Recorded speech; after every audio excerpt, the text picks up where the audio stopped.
Hey, how's it going, guys? Welcome back to the channel. Hopefully today's video is not going to be super long because we're just prepping for a drift event. But I do have a couple of things that I need to do with Ratchet, my main drift car, if you don't recognize him, before we go to Leadfoot City out, I forget what city it is. I mean, it's Leadfoot City, but like the actual city, I don't remember. But it's like 2 hours away, and yeah. I need to get tires swapped over for it because the wheels that are supposed to be for this car have spent tires on them right now. Well, this one's not that bad, but these were a pair and I can't use that. So yeah, those got to get swapped for those new ones that I have right there. And then I also want to reinstall Ratchet's front bumper support that came off a couple of events ago. It's not absolutely necessary for drifting, but it's making the chassis flex, and the hood actually popped open on one of the last ones at Sebring. It didn't like fly open, it just kind of popped a little bit, and that scares me. So I want to put that back on. And then last but not least, I think I ran out of brake pad on this side, on the rear for the handbrake this last event. So I need to get in there and do a brake job on the handbrake calipers. So yeah, we got to swap tires, we got to do the handbrake job, and put the bash bar on. So yeah, let's, I want to start with the brake job. Alright guys, I'm not sure how this happened, but I realized my issue. At some point, I seem to have ejected my brake pad out of the driver's side handbrake caliper. Yeah, the rotor is pretty badly scored, and as you can see, it's also down on the passenger side. Holy crap. Yeah, this is all kinds of ate up. So I'm gonna take all this apart so that I can kind of fully assess the damage, and we'll get back to you. Okay, so the back pad was there and it looks good, not super used, but yeah, that front pad definitely left the chat, and it started to wear into the actual caliper. Hopefully that's still fine and usable, because I mean it does look a little thinner than like the stock one, even though this is a power stop one, like an aftermarket, but it's stock style. But yeah, we're gonna run it. This is Ratchet, and it's a learning experience, and it's just a handbrake assembly, right? I can't think of a single thing that could go wrong. Guys, this is not looking great. This is what the foot brake side looked like. The front was completely worn down. You can see it was starting to wear into the, like where the pad sits. And then the rear, it broke in half. I don't understand what's happening. Like, I don't abuse this car like that. Why would you do this?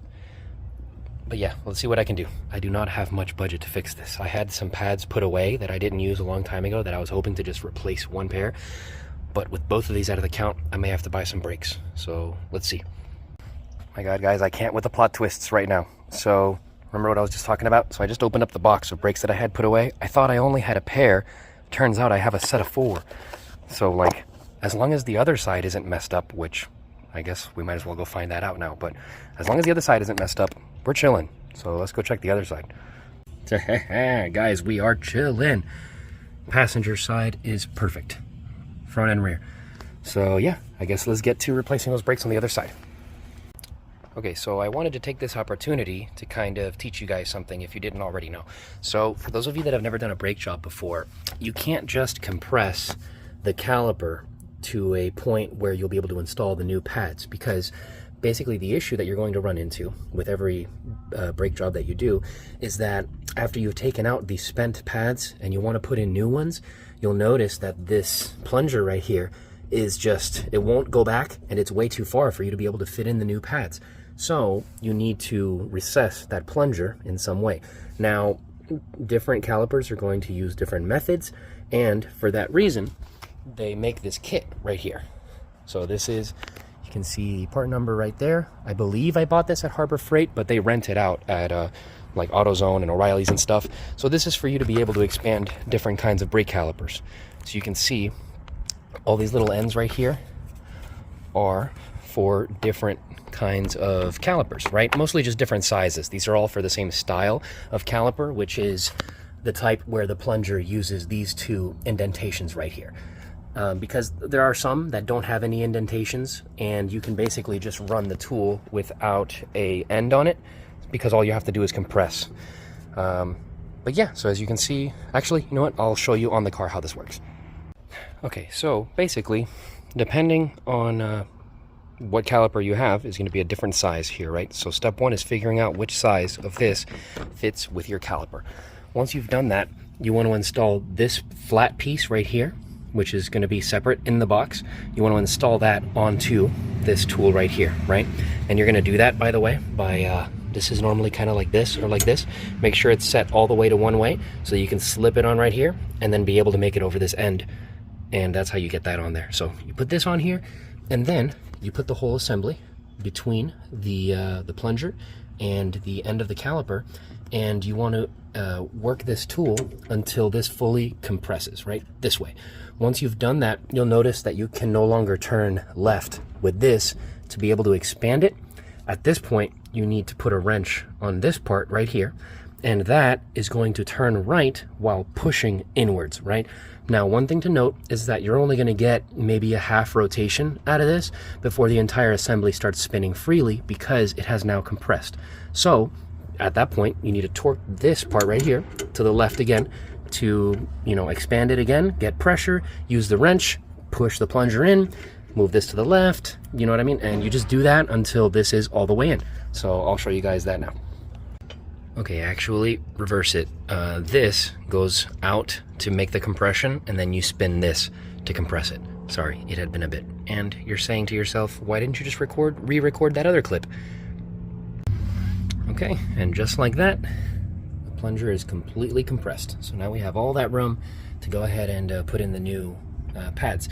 And don't worry about it being too big between here, because as soon as you start pumping the brakes, the piston will adjust and it'll have like a new 0 point, you know what I mean? So don't worry about that. You want more play rather than not enough, because not enough is going to make this impossible, and too much is just going to make it easier. So yep, got it compressed on both sides. So yeah, let's get the new pads on. Okay, new pads are in, everything is buttoned up. I'm a little bit worried about how thin this piece is, because I was just looking at the passenger side, and there is a bit of a significant difference.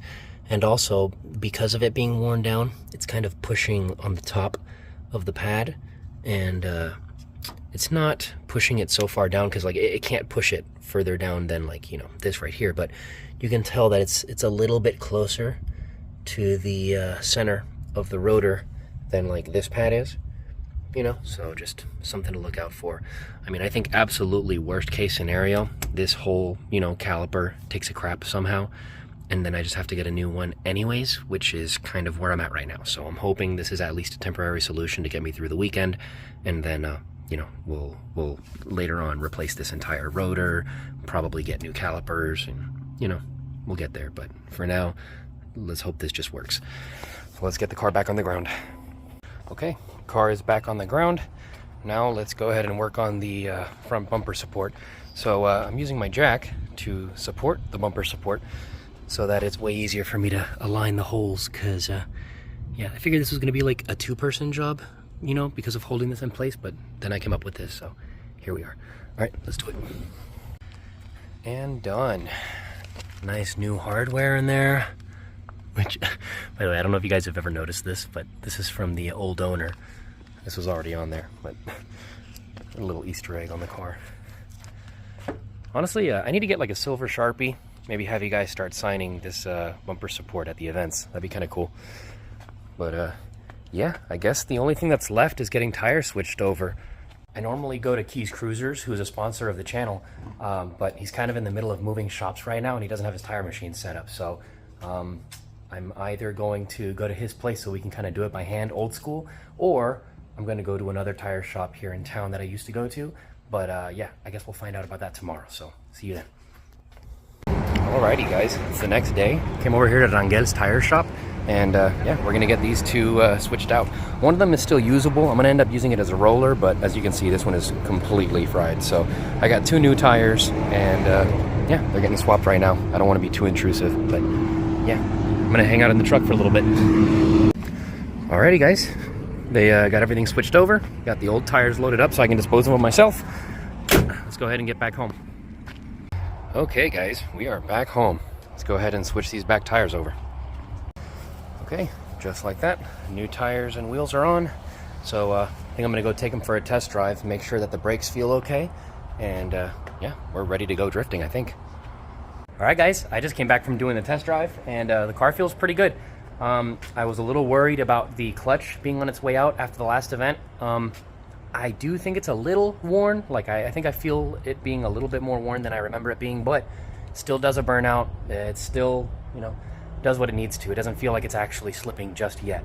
So clutch is good. Handbrake, yeah, it feels like kind of rocky, you know, when you pull it, but I locked them up a couple times and it seems to work. So we just got to make it through the weekend. And remember, with the handbrake, absolutely worst case scenario, I just don't have a handbrake for the weekend. So yeah, the only thing left to do is pack up the trailer, pack up the tow rig, go pick up the trailer, and then go drifting.